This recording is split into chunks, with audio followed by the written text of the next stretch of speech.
Happy New Year. It's DJ K, your host for the Play Productions Canada Tuesday night stream.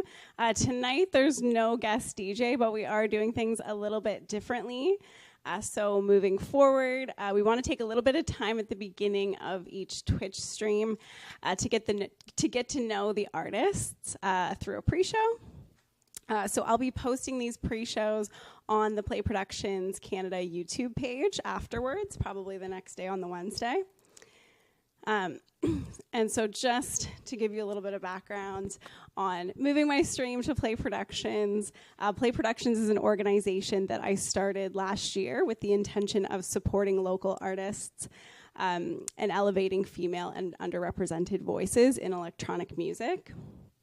Play Productions hosted a number of events last year, and this year I want to expand in terms of offering more community events, maybe some sober events like DJing with a or yoga with a live DJ or ecstatic dances, that sort of thing, maybe some female-only events.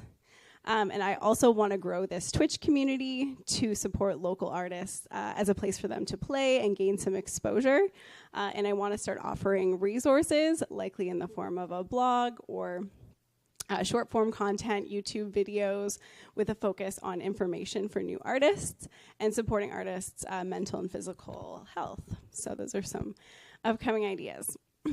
So tonight, before we get into the music, I wanted to give you a bit of a taste of what to expect for the pre-show. For those who don't know me, I will answer some questions that I'll be asking to upcoming guests so that you can get to know a little bit about me.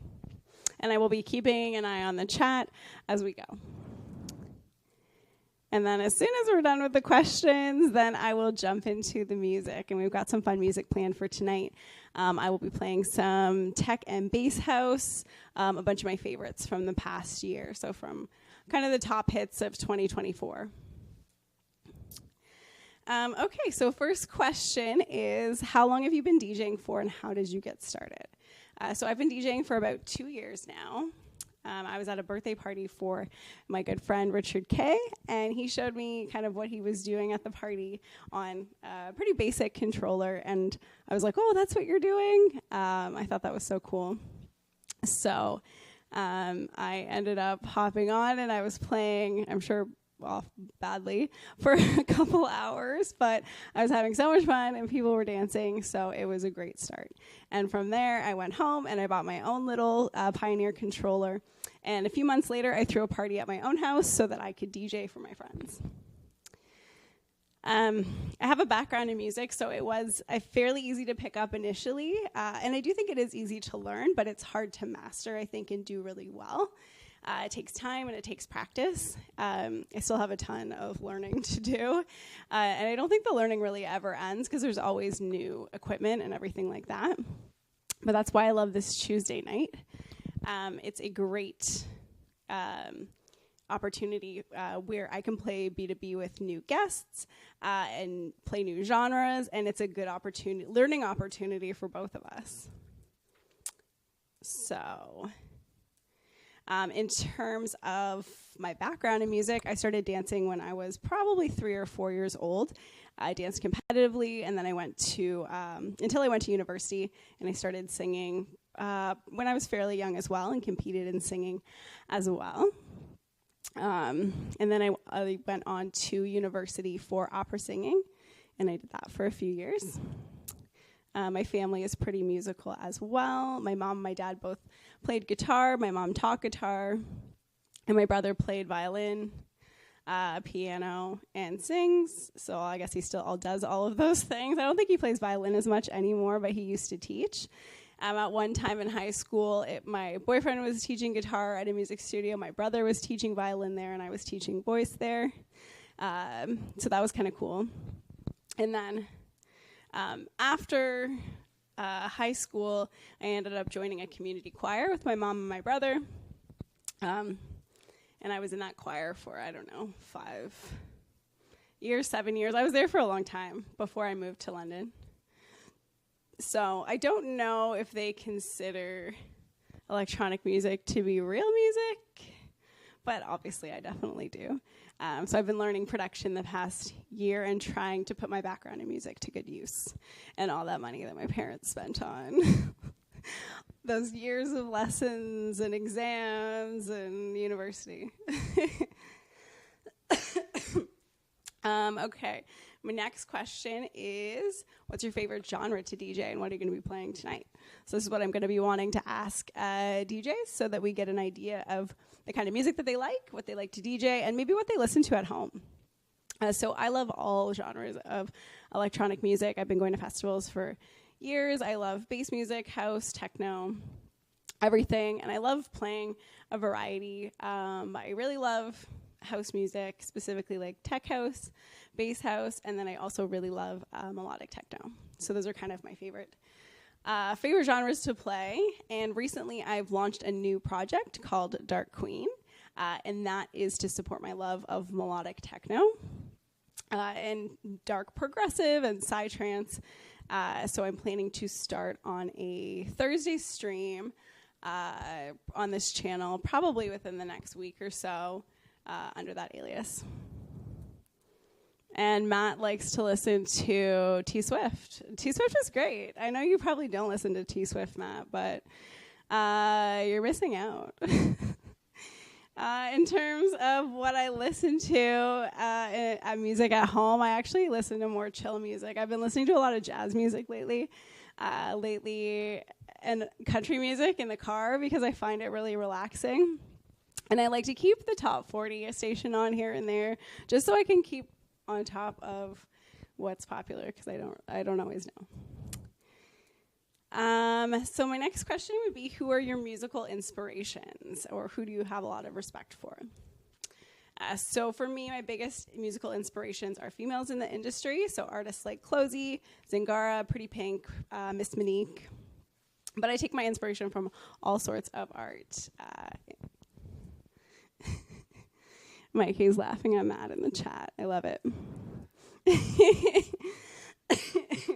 What is the biggest highlight of your music career? So I think this question will be really great, so that we can see like what's the most exciting thing that an artist has done.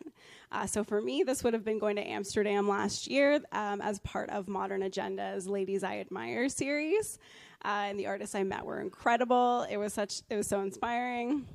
And a great place to go.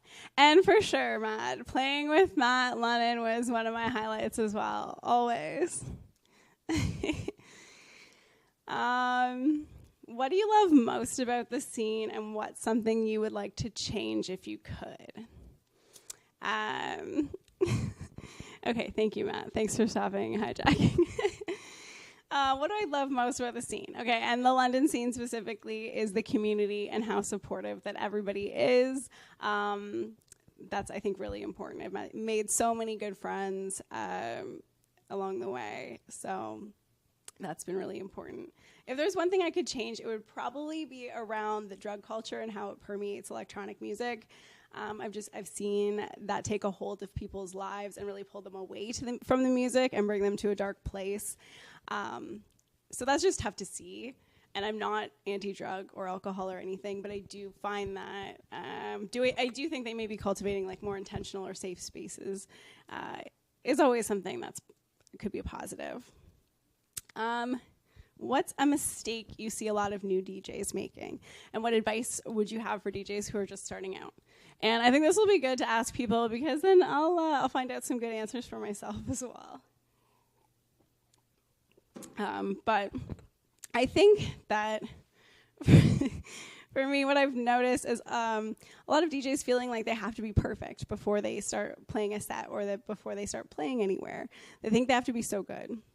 And I think they need to practice, but expecting perfection when you're just learning or you're new is just unrealistic. And I think there's a real learning opportunity in failing publicly. As much as that's hard, but that's how you get better. And I feel like that was the opportunity that I had in a lot of my first sets. There was a lot of very public failing, but I think it was worth it. And you just keep getting better every time. But I try to foster that type of environment on the stream where there's no failing, there's just learning opportunities. Like, we're all going to mess up, myself for sure. But that's where we learn. So I think it's just about being kind to ourselves as artists. And I have another comment. Don't pigeonhole yourself to a single genre. Dig deep in the crates. Don't play Hotel California unless you love that song, which I love that song. And I will play Hotel California. Thank you, Erin, for saying this. My next question is, what tips do you have for mental health and staying healthy in this industry for other artists, and what works for you? And this question is, I think, something that's really specifically an important question to me. I really think that that's something that I value, and I'm just curious what other people have for advice. So I think mental health and physical health are so important, especially for anybody that's looking to make a career in the industry, for anybody who's a touring artist. It's going to be long days, long nights for them. That can take a toll on your body. Factor in drugs and alcohol as well, and I feel like you'd really need to be eating healthy, getting enough sleep, and doing all the things to recover. On top of that, I feel like you constantly feel like you're competing, or that I feel like people feel like when they're not being booked for a show, it causes people to feel like they're not good enough. They doubt their skills, and then their mental health suffers, and I've seen that happen a lot. And I think it's just really about being resilient and looking for the positives, reminding yourself about your own worth, and just doing what you're doing. So, or why you're doing it. Like, are you doing it for external validation, or are you doing it because you love it and you'd be doing it anyway? Next question is, what are you most excited for this upcoming year? So any upcoming events or releases that an artist might have, maybe a festival that they're going to. For me, specifically this year, I am most excited to have some time off for my full-time job. I've been in HR for over 15 years, and my contract recently ended, so I've got a little bit of time off to focus on my health and my passions while I figure out what I'm going to do next. But not knowing what I'm going to be doing this next year is actually pretty exciting. And those are all the questions. So I think it'll be maybe like 15, 20 minutes, less than a half an hour for sure, with these little pre-shows so that we can get an idea of what to expect from the artist. So thank you so much for tuning in. And I will be right back with some music.